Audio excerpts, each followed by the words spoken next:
Allahumma sholli ala Muhammad wa ala ali Muhammad amma ba'du.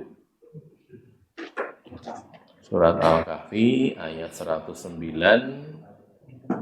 bagian akhir dari maksud ayat nih, yang dimaksud dengan lautan pada ayat ini adalah jenisnya, bahar jenis laut, maksudnya semua lautan yang ada. Jadi bukan cuma satu laut saja. Kalau kita lihat di peta itu kan ada laut yang gede, ada Samudra Hindia, ada Samudra Pasifik, ada Atlantik gitu kan, yang gede-gede. Tapi ini semuanya, semua yang ada di laut, yang ada di bumi ini, gitu.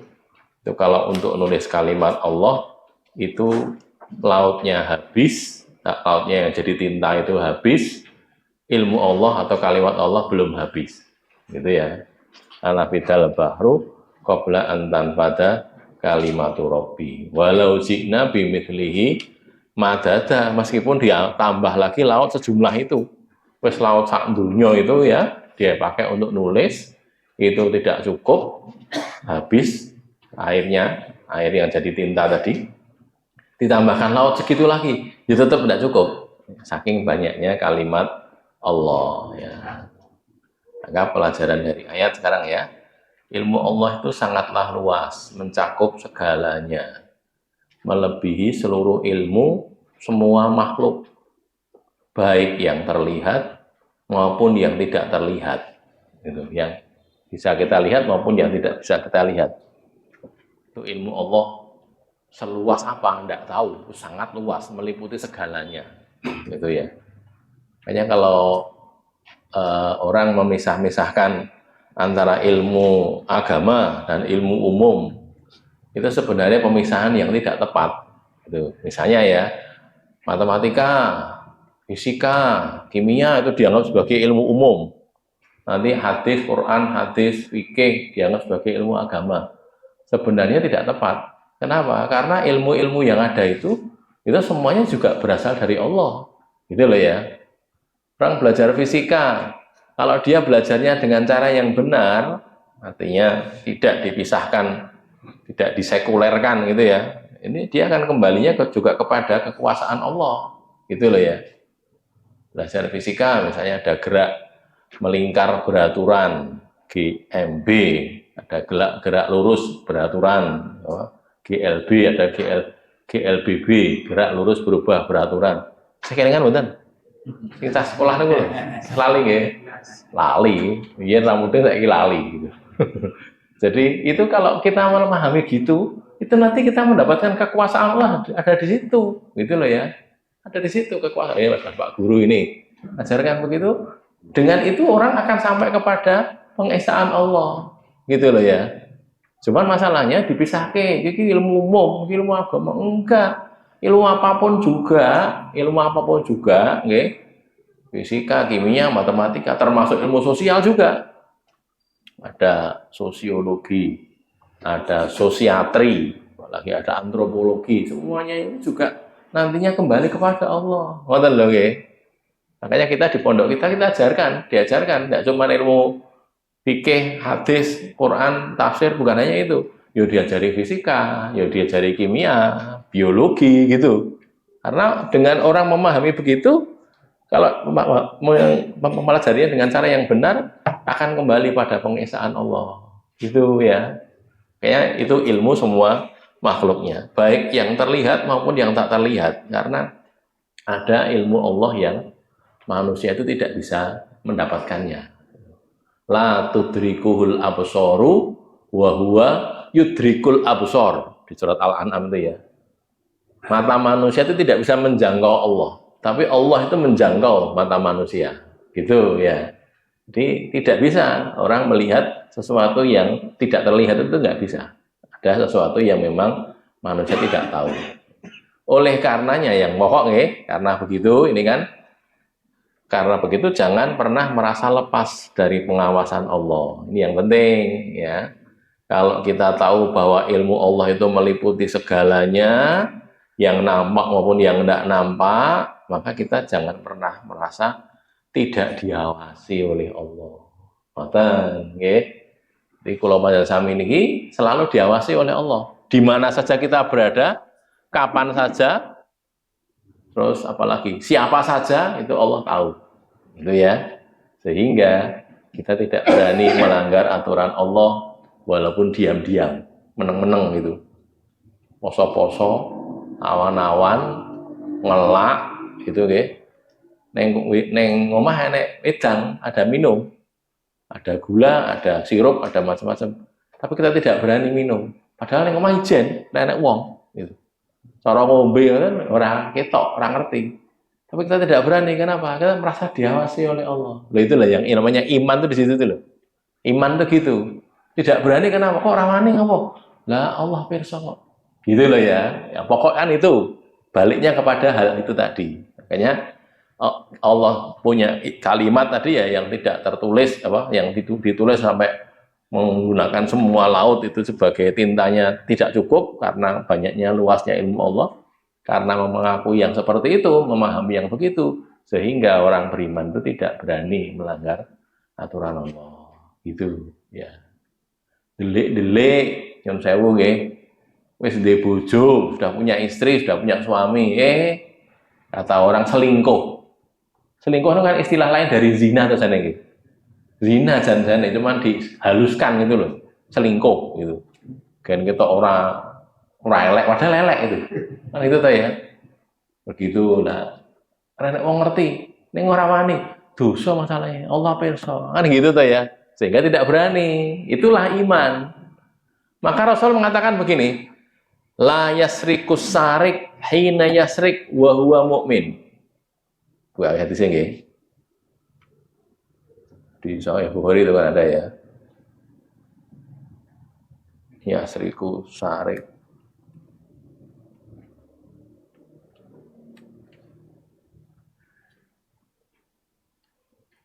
Ini Bukhari di 5578. Undi.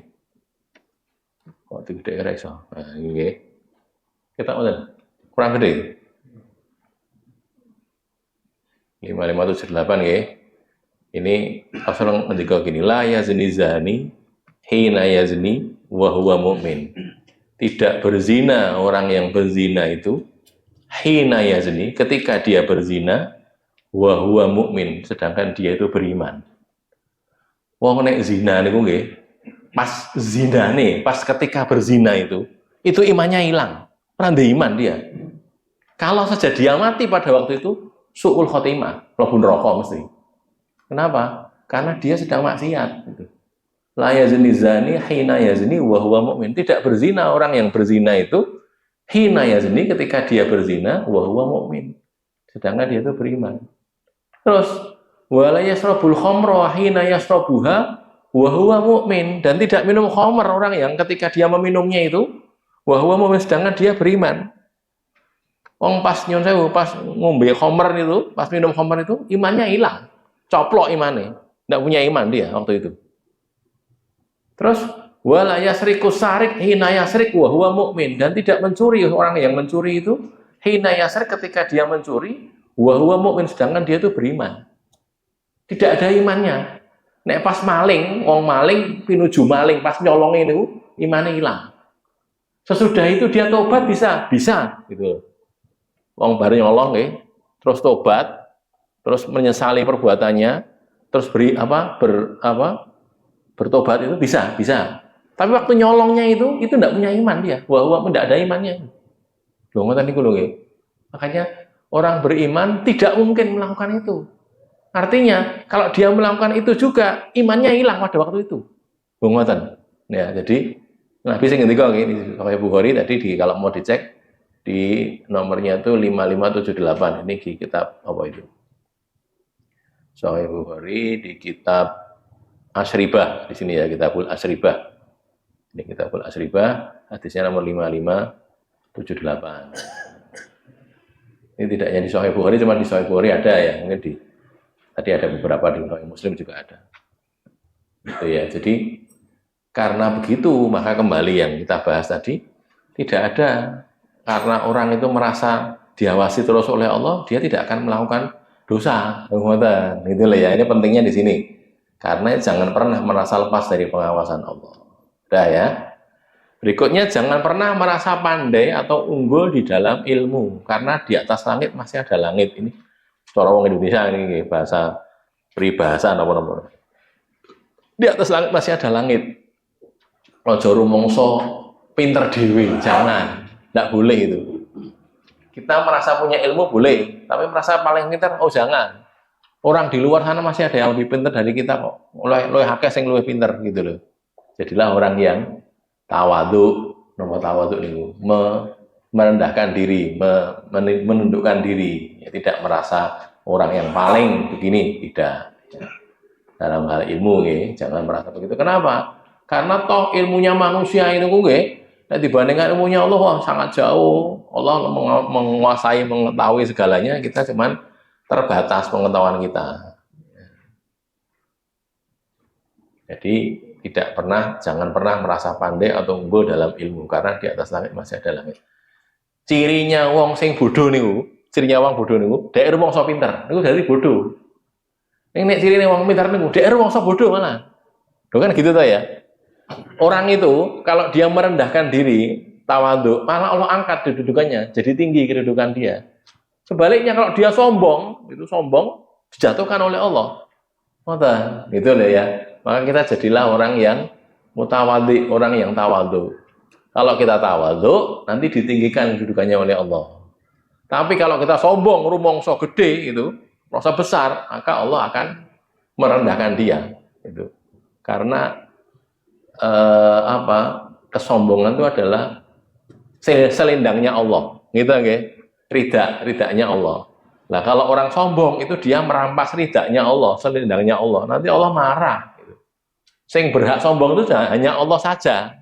Nong sombong dan berhak sombong. Oleh karenanya ya, jangan merasa bisa, merasa unggul dalam hal ilmu. Ayo dhewe nggih, nek sinau ngaji, tambah sregep ngaji, mungkin lah tambah rumoso bodoh. Karena sing ora dingerteni niku akeh banget. Dek ben zaman cek rumpati yang ngaji gitu. Ya awal-awal ngaji gitu mungkin aku saiki wis iso iki gitu kan ya, ngomong karo kancane. Bareng suwe-suwe ngaji, lah kok aku rungu dengkai. Lah kok rungunya iso kae. Lho kok jadi banyak yang tidak tahu. Makanya jadi tambah, berarti aku ki bodoh aku ki. Lah nek jenengan rumoso ngoten niku, alhamdulillah berarti ngrumangsani ngono lho nggih. So, karena kalau orang merasa bodoh itu dia mau sinau, mau belajar. Nek wis ruwong so pinter, wah ra gelem sinau. Lah niku kan rekoso to nggih. Nek cara ngen Ihya Ulumuddin itu ya.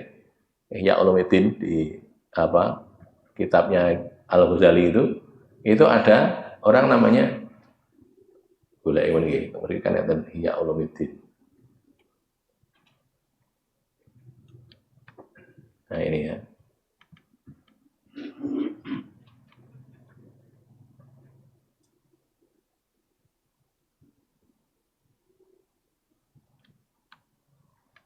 Oh, lah kok cek katut.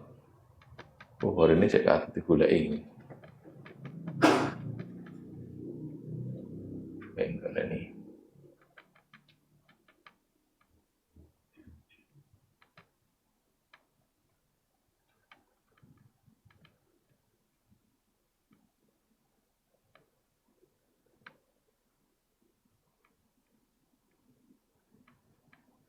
Kalau dia itu merasa bodoh, itu atau dia tahu dirinya bodoh, maka dia akan mudah dikandani gitu.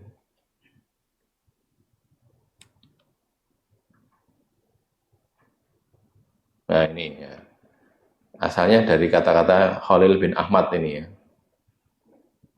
Khalil bin Ahmad itu cerita, berbicara lalu dinukil oleh Al-Ghazali dalam kitab Ihya Ulumuddin. Kata Khalil bin Ahmad, manusia itu, orang-orang itu terbagi 4. Ar-rijalu arba'atun. Orang itu bagi 4 macam. Apa yang pertama? Rajulun yadri wa yadri annahu yadri. Apa kuwi? Orang itu yadri, dia paham, mudeng, wa yadri annahu yadri, dan dia tahu kalau dirinya itu paham. Dia punya ilmu, dia tahu bahwa dirinya itu punya ilmu gitu loh. Jadi mudeng kalau dia fadzalika alim, maka itu adalah orang ulama itu. Fadzalika alim, orang yang berilmu itu. Dia berilmu, dia tahu kalau dirinya berilmu. Fattabi'uhu, maka ikutilah dia. Wong duwe ilmu, nggih, dan dia tahu bahwa dirinya berilmu. Maka dia akan mengajarkan ilmunya itu, akan mengajak orang-orang mengikuti ilmu yang dia ikuti tadi. Maksudnya ilmu di sini adalah ilmu memahami menaati Allah dan Rasulnya gitu ya. Itu yang pertama, fattabi'u. Yang kedua, warojulun yang kedua, rojulun yadri wala yadri annahu yadri. Ada orang punya ilmu, paham ilmu, duwe ilmu, tapi dia tidak tahu kalau dirinya itu berilmu. Orang ngerti nek dia pinter gitu loh. Orang mudeng nek dia duwe ilmu. Fadzalika imun itu adalah orang yang tidur, kata Khalil bin Ahmad ini ya. Orang itu dia tidur berarti fa'aikizuhu, maka bangunkan dia, dibangunkan. Mas, Kang, Mbak, Pak, kowe iki ndek ilmu. Ayo kowe mulang kono. Kowe ndek ilmu kowe iki. Ayo mulang ngaji kono gitu. Aku nanti ora kowe iki ndek ilmu. Ayo belajar anak, belajar anak. Gitu loh. Dibangunkan maksudnya gitu ya. Nah, yang ketiga, wa rajulun la yadri wa yadri annahu la yadri. Nah, ini. Orang itu tidak paham, randing ilmu, tapi dia tahu kalau dia tidak berilmu. Dia tidak paham, dia tidak punya ilmu, tapi dia menyadari gitu loh. Sadar posisi gitu loh. Aku nyeterawong ramudeng, fadzalika mustarsyid. Maka kata Khalil ini, itu adalah orang yang punya mencari petunjuk, mustarsyid. Wong sing golek rosyad, golek petunjuk gitu. Fa'arsiduhu, maka kamu tunjuki dia itu. Dhek ora mudeng, ora ngerti ilmu, ning gelem ngaji. Lah niku, ulangan ngaji. Oh gitu loh. Ajari dia karena dia mau belajar, dia tahu kalau dirinya bodoh, dia mau belajar gitu. Nah, yang keempat, kata Khalil bin Ahmad ini, warojulun layadri, orang itu tidak punya ilmu, walayadri annahu layadri. Wong bodoh, ning ora rumangsani bodhone gitu. Rumangsa dheke iso gitu loh. Nek cara Pak Harto nek men ora apa wong rumangsa bisa ning ora bisa rumangsa. Apa karepe kuwi? Mang takok Pak Harto mriko. Harto sudah meninggal ya. Orang itu merasa bisa, padahal dia tidak bisa merasakan dirinya, keadaan dirinya itu tidak bisa merasakan. Udah orang mudeng kok, yang rumangsa iso. Nah, maka kata Khalil bin Ahmad, fadzalika jahilun farfuduhu. Itu orang bodoh itu, kamu tinggalkan. Nek enek uang, yang saya mungkin ada orang tidak tahu ilmu, tapi dia merasa tahu. Nah itu kan sulit tuh, angel kan dari ini. Kandani Pak Yun Sewu jenengan keliru apa? Salatin jenengan salatin niku salah. Salah piye? Kowe rung lahir iki aku wis salat. Lho malah ngoten niku jawabane niku. Kowe rung lahir le, aku wis salat. Lho sing salah ning ndi? Lho niki lho, hadise niku ora rasa nggo hadisan. Aku ki wis mudeng salat arek. Kandani ngeyel ya wis, tinggalan wae gitu. Enggak usah dikandani, kenapa? Dia tidak mau dikandani masalahnya. Tidak merasa tidak tahu. Dia tidak tahu kalau dia tidak tahu gitu loh. Rumahannya ngerti. Maka kata Khalil bin Ahmad ini farfuduhu, maka tinggalkan dia. Lah kita nggih, kalau kita tidak tahu tuh minimal jadi yang ketiga ini lho nggih.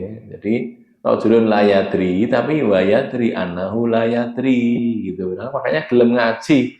Orang mudeng saiki ngaji gen dadi mudeng. Lho ngoten to nggih. Itu yang pokok itu. Sudah ya. Yang ketiga, belajarlah menuntut ilmu sejak dari buayan sampai kepada kematian. Jadi wong ngaji niku nggih, mandenge kapan to? Ngaji niku nek wis sedo gitu. Kita di Solo alhamdulillah ya, guru-guru kita sudah mulai sampai sekarang ngaji tiap hari, ngaji bendino. Prene setahun niku ping pindho. Idul Fitri kali Idul Adha. Dino liyane mlebu terus. Prene kapan? Prene Idul Fitri Idul Adha. Ora kok nek lerene kapan? Lerene wis mati. Mbok sing mati sing mulang, mbok sing mati sing diulang ngoten. Sing diulang mati ya wis ra ngajine mati pisan. Dan itu ya. Itu yang ngajinya itu begitu. Kenapa? Ya, karena kita itu ilmunya Allah itu sangat luas. Tidak ada kok orang kepintaran itu tidak ada gitu loh. Tetap dia tetap butuh. Jangankan kita orang-orang ulama-ulama yang pintar-pintar itu saja, itu mereka tetap ngaji kok, tetap belajar kok. Walaupun sudah pintar, tapi tetap belajar. Oh gitu loh. Nah kok kita orang ya aneh tau nggih. Makanya belajarlah, gitu, belajarlah. Pokoknya enek wong mulang Quran, mulang hadis, pun melu mawon ngaji diikuti saja yang diajarkan orang hadis tau nggih. Ikuti saja. Karena apa? Karena itu kebaikan bagi kita, nggih. Sampai di sini dulu, ada pertanyaan barangkali sebelum ayat-ayat yang berkaitan ini? Silakan.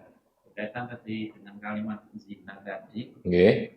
Misalkan menyentuh lawan jenis yang bukan muhrim, yang bahkan terjadi di sekolah-sekolah itu antara guru dan murid, biasanya siswa perempuan itu ngejar bapak gurunya atau sebaliknya, itu guru tidak salaman, apakah itu masuk kriteria perzinahan?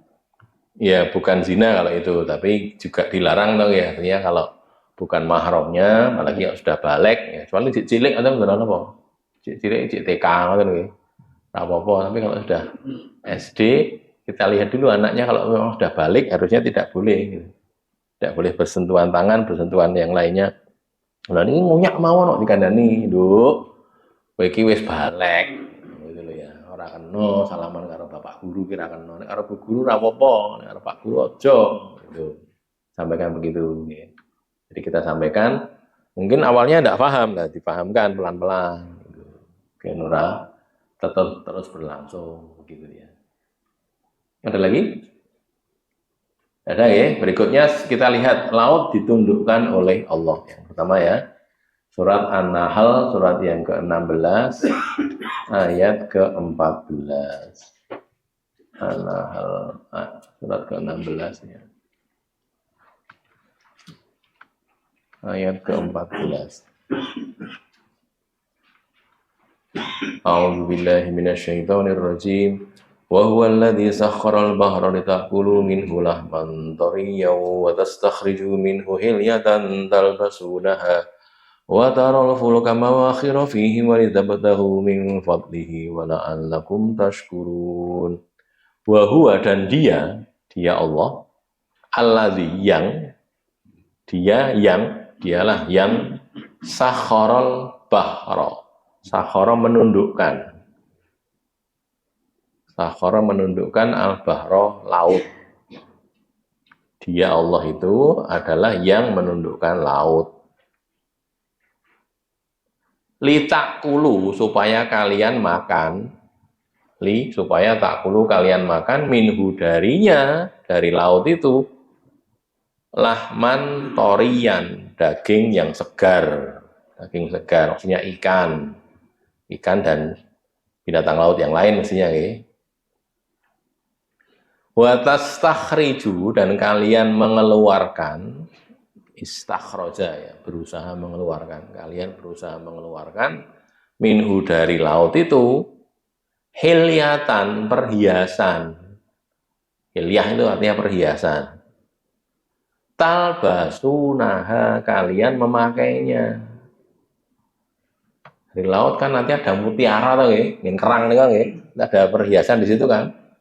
Mutiara yang mahal harganya itu, ya berlian atau mutiara yang didapatkan dari kerang di laut itu jadi perhiasan. Wa tarol fulka, dan kamu melihat al fulka, kapal. Fulk itu kapal, perahu. Mawakhira fihi, ditundukkan padanya. Tundukkan itu dijalankan untuk kepentingan manusia, fihi pada laut tadi. Walitabtahu, dan supaya kalian mencari, dan litabtahu, supaya kalian mencari, min fadlihi, dari karunia-Nya, karunia Allah. Wala'allakum, dan agar kalian, la'allakum, agar kalian tashkuruna, kalian bersyukur, kalian berterima kasih. Syukur itu artinya terima kasih. Bersyukur kepada Allah, berterima kasih kepada Allah. Ya ini ya, di surat Al-Nahl ini Allah itu yang menundukkan lautan. Maksudnya gimana? Laut itu ditundukkan untuk kepentingan manusia, gitu loh. Kalau saja tidak, itu manusia bisa nyebrang laut. Tidak ditundukkan gitu, manusia tidak bisa nyebrang laut, gitu loh ya. Tapi karena ditundukkan, maka jadi bisa nyebrang.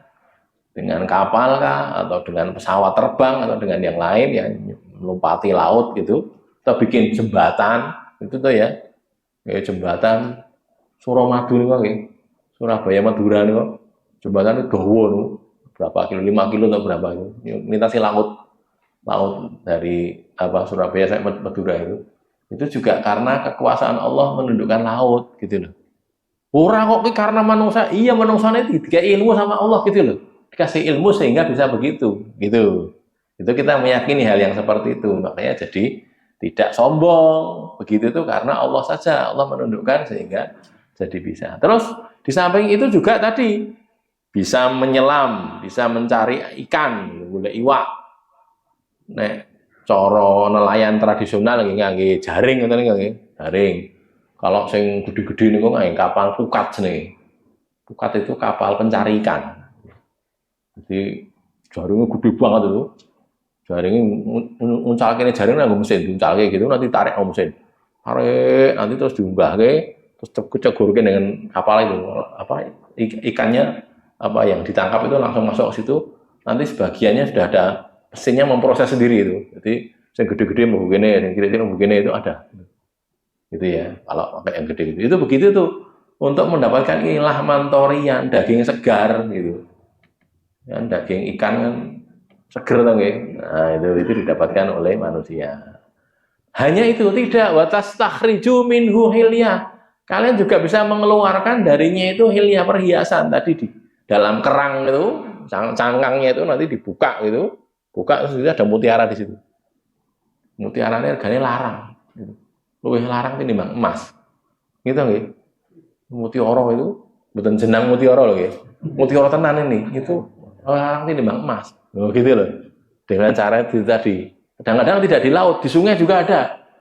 Bulek ini kali gitu, bulek ini nyilem terus oleh dari kerang dibuka ini mutiara nih. Gitu kan ya, ada yang seperti itu. Itu ya. Terus kata basuna kalian memakainya jadi perhiasan yang dipakai. Hanya itu tidak watarol fulka, kamu juga melihat kapal. Nah ini kan. Sekarang kalau kita mau telusur nggih, sing sik dhewe gawe kapal niku sinten to? Sik dhewe. Nabi Nuh to nggih. Terus apa kata Allah ketika menceritakan Nabi Nuh? Wasna'il fulka bi ayunina wa wahyina. Lah iya ya nggih. Enten sing kelingan surat apa?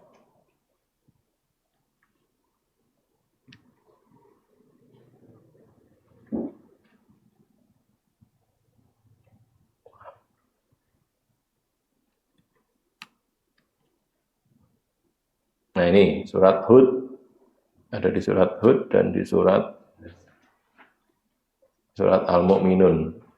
Surat Hud ayat 37, surat Al-Mu'minun ayat 27. Mu'minun itu surat 23 ya. Kita lihat surat Hud dulu ya, surat Hud, surat yang ke-11 ayat ke-37.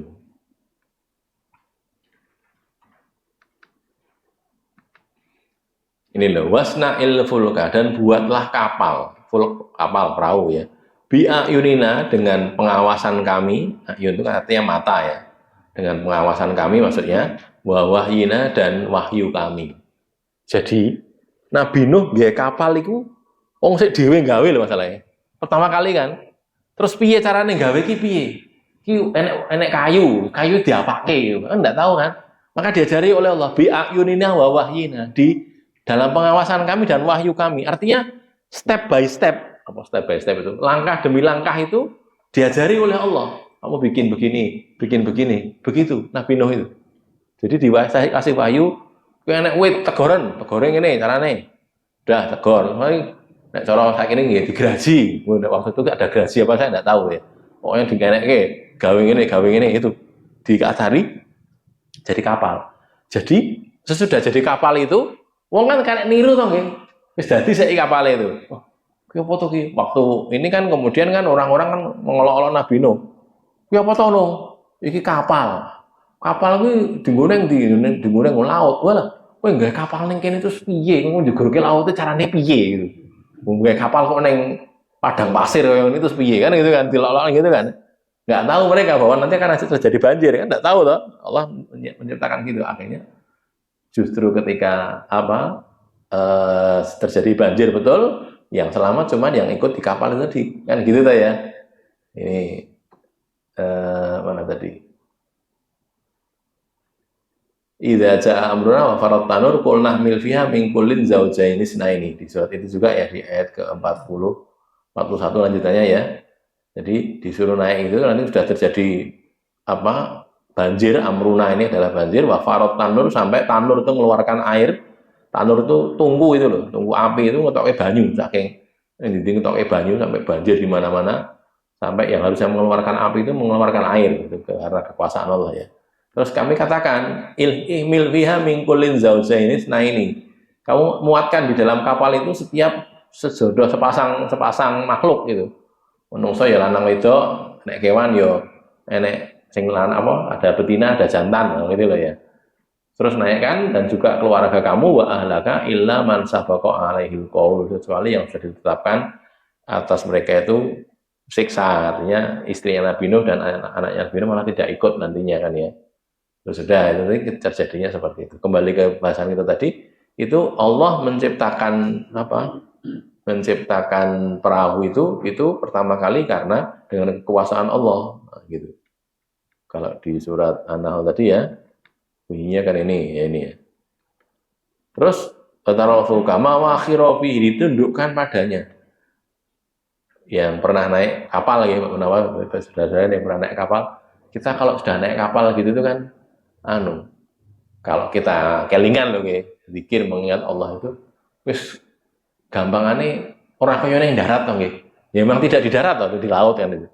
Apa mulai suwe gitu. Kampul-kampul dulu saya pernah dari mana itu? Padang Bay itu Bali, Pulau Bali yang bagian timur sana. Terus sampai ke Limbar itu Pulau Lombok. Di sana ada pelabuhan namanya Limbar, itu 4 jam. Saking Padang Bay tekan Limbar itu 4 jam. Dan itu di tengah laut itu kampul-kampul laut itu kadang-kadang ombak gede gitu. Ombak gede itu kapalnya bisa begini loh. Lah gini loh. Jadi kalau kita lihat jendela itu kadang-kadang jendela itu ini, kadang-kadang ini ya gitu loh. Itu kalau kelingan gitu tuh, ya Allah, segini-gini orang pasrah pada Allah. Kalau tidak kelingan gitu loh ya, mongso iso tidak bisa berbuat apa-apa. Ada suatu ketika yang kalau di tempat-tempat tertentu yang samudra besar gitu ya, itu tuh apa?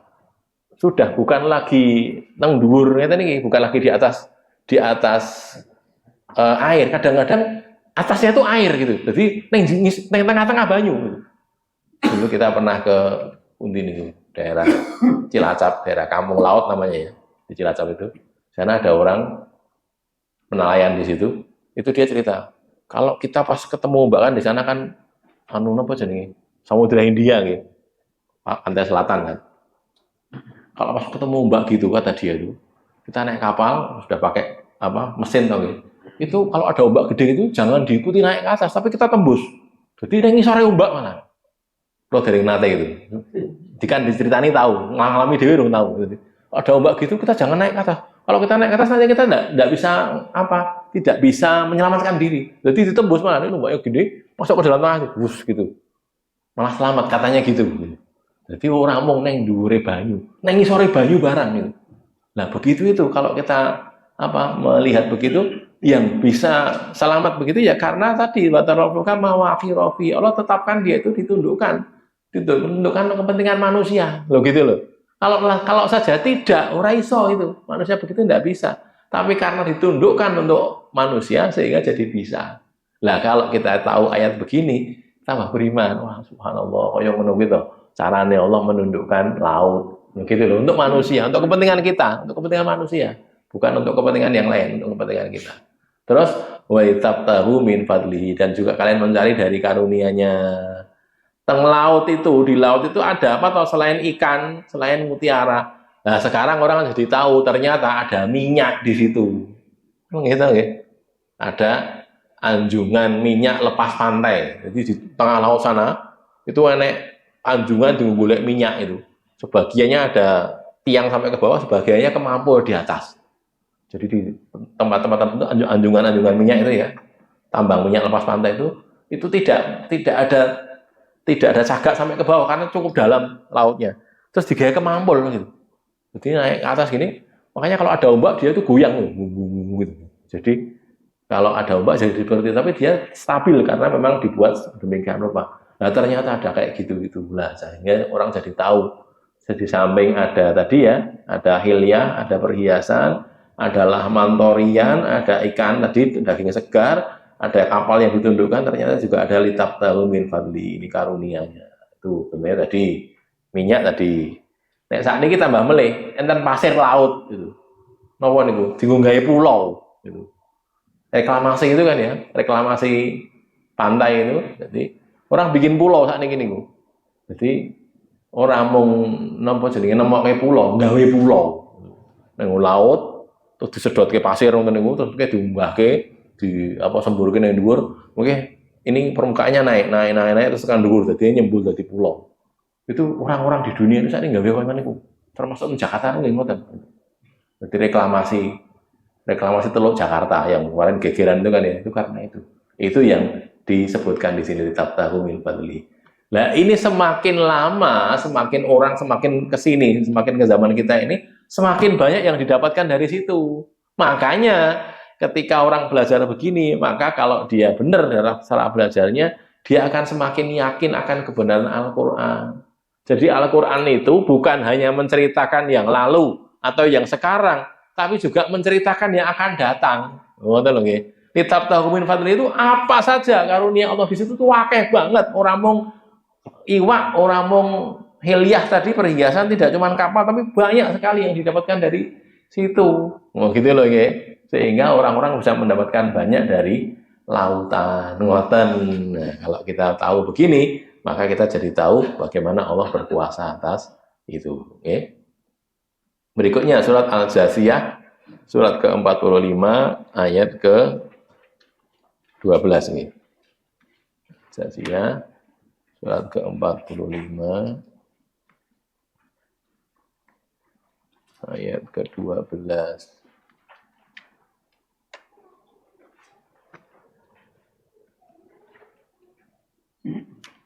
Allahul ladzi sakhkhara lakumul bahra litajriyal fulku fihi bi amrihi wa litabtaghu min fadlihi wa la'allakum tashkurun. Allah alladzi yang sakhkhara lakumul bahra. Sakhkhara menundukkan lakum untuk kalian al bahra lautan. Allah yang menundukkan, sakhkhara menundukkan lakum untuk kalian al bahra lautan. Terus walita jriyal fulku fihi dan supaya berlayar. Tajriya itu asalnya berjalan. Cuma nek sing berjalan kapal itu jadinya berlayar nggih. Dan supaya berjalan, supaya berlayar al fulku perahu atau kapal fihi padanya pada lautan tadi. Bi amrihi dengan perintahnya, dengan perintah Allah. Walita betahu dan supaya kalian mencari min fadlihi dari karunia-Nya, karunia Allah. Wala'allakum dan agar kalian tashkurun, kalian bersyukur. Jadi sini ya bersama dengan yang tadi Allah itu menundukkan lautan sehingga manusia bisa berlayar di atasnya, naik perahu, naik kapal gitu nggih. Nek cara ndek ben kapal niku pakai layar gitu sehingga nek bengi niku nelayan sore-sore niku nggih, nelayan berlayar napa melaut istilahnya nggih.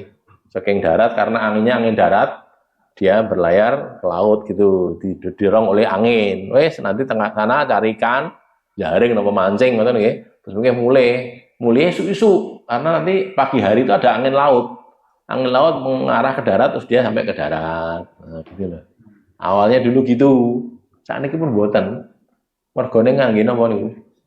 Ngangge mesin. Ning karena nganggo mesin, dadi ini hasilnya dikurangi nggo bayar solar niku. Bayar solar nggo tuku mesin sejane terus dadi ini sithik hasilnya. Itu nggih. Jane gelem nganggo layar ngoten jane nggih. Niku sing sedherek nen pundi niku? Sadeng. Dikandani ngoten gelem mboten. Pak, mbok ngangge layar, Pak. Pun kuno mas, itu terus ketinggalan zaman. Akhirnya mereka carinya ya kapan-kapan mereka mau cari gitu kan ya. Nah kalau pakai itu kan jangan ngirit tuh, esok bengi-bengi mangkat gitu ya, mangkat yang laut, golek nanti pulang-pulang pagi-pagi pulang gitu. Jadi bisa apa dengan memanfaatkan angin tadi gitu ya. Udah kembali ke sini tadi. Jadi Allah jadikan begitu. Itu yang kapal-kapal kecil, kapal-kapal besar juga sama. Nah sekarang wong mikirin nggih Dek Ben waktu Saya waktu masih SMA itu pernah apa istilah itu? Wisata nomor-nomor, karya wisata nomor nonton PT PAL Surabaya mereka itu. Guru saya, guru fisika itu cerita. Lah ya kita itu kan selama ini kita tidak tahu ada kalau besi kita masukkan ke air dia tenggelam. Nah, cuman kapal itu besi gede banget itu iso kemampul gitu piye. Kan gitu tuh ya gurunya fisika itu guru saya fisika itu menerangkan begitu. Nah ini juga apa namanya keilmuan manusia punya ilmu diberi ilmu yang sedemikian rupa sehingga bukan cuman kapalnya yang mengapung tapi juga dia bisa membawa barang atau bahan apa namanya kendaraan yang cukup banyak. Nek nate teng ini kan pundi Merak nih nggih Merak Bakauni di Selat Sunda itu kan kita lihat ada kapal sing mlebu kono ki ora mung wong enek bis barang dia bisa akeh gitu truk barang truknya tidak tahu berapa jumlah berapa puluh truk berapa puluh bis berapa puluh mobil berapa ratus mobil barangkali ya sak uangnya sak masuk situ semua jadi kapal dengan berat sekian ribu ton itu dan bisa membawa sekian ribu ton juga barang-barang di situ itu bisa berlayar di laut bukan gitu ya karena itulah maka seharusnya orang bersyukur kepada Allah di sini kan akhir-akhirnya kan katakan begitu kan wala'allakum tashkurun gitu loh ya makanya tadi kembali ke masalah ilmu tadi orang belajar ilmu perkapalan itu kalau dia belajarnya dengan benar nanti akhir-akhirnya bersyukur kepada Allah gitu loh orang kok malah nyun sewu malah merasa gitu kepintaran manusia bukan begitu ini loh manusia itu Allah menundukkan laut sehingga manusia bisa menyeberangi laut itu loh ya karena begitu maka dia bersyukur kepada Allah Subhanahu wa Ta'ala. Oke, baik sampai di sini yang bisa saya sampaikan sebelum saya akhiri barangkali ada pertanyaan ada silakan.